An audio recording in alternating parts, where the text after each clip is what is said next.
बोलिए कृष्ण कन्हैया लाल की जय। हरिओम मध्य शांति अंतरिक्ष को शांति पृथ्वी शांतिराभ शांतिरोखदय शांति वनस्पतयः शांति श्रीदेवाः शांति ब्रह्म शांति सर्वगुह शांति श्यामा शांति धीहि धीहि ततो यतः शमी हसे ततो न अभयं कुरु शन्नः कुरु व्रजाभ्यो भयन्नः पशुभ्यः ईशानि देव सवितदुरितानि परासुव जगवतन्नासुव श्यामा शांतिरेहि देहि। આજના શુભ દિને તમામ શ્રોતાજનોને મારા હૃદયભાવપૂર્વક જય શ્રી કૃષ્ણ. સ્પર્શનું મહત્વ. ગોપીઓએ ભગવાન કૃષ્ણના ચરણારવિંદનો સ્પર્શ કર્યો ત્યાર પછી એમના માટે આખું જગત એ ખારો ઝેર જેવું બની ગયું. આખો સંસાર એ એમને વિષ સમાન લાગતો હતો. આ સ્પર્શનું મહત્વ છે. જ્યારે ગંગામાં છે, ગંગાજી છે, તેમને જો કોઈ નદી મળે તો એ ગંગામાં એ નદીને મીઠું બનાવે છે. નદીનું જળને મીઠું બનાવે છે.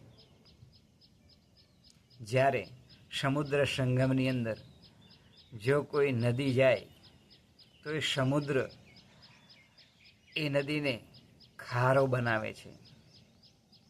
પરંતુ સમુદ્રને જ્યારે ગંગાજી મળે છે, એટલે કે જ્યાં ગંગાજીનો સંગમ છે ત્યાં આગળ 4-5 માઇલ સુધી સમુદ્ર પણ મીઠો મધુર બની જતો હોય છે.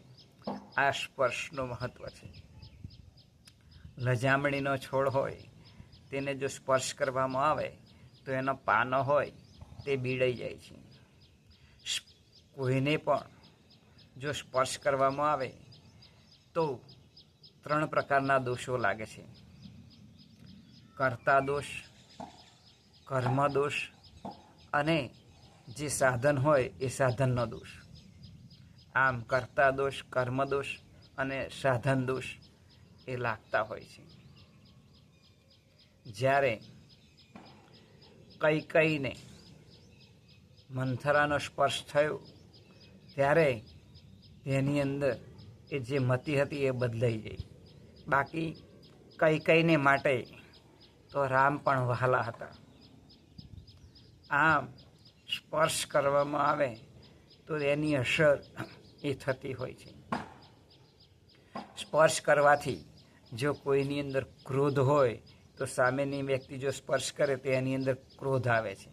જો સામેની વ્યક્તિ લોભી હોય તો લોભીને જો સ્પર્શ કરે તો સામેની વ્યક્તિને પણ એ લોભ એ ભડકતો હોય છે. પરમાણુઓ એ થોડા સમય પછી પણ એ અસર કરતા હોય છે. કામના જે પરમાણુ હોય એ જો કામી હોય એનો સ્પર્શ કરે તો કામના પરમાણુઓ પણ એને અસર કરતા હોય છે.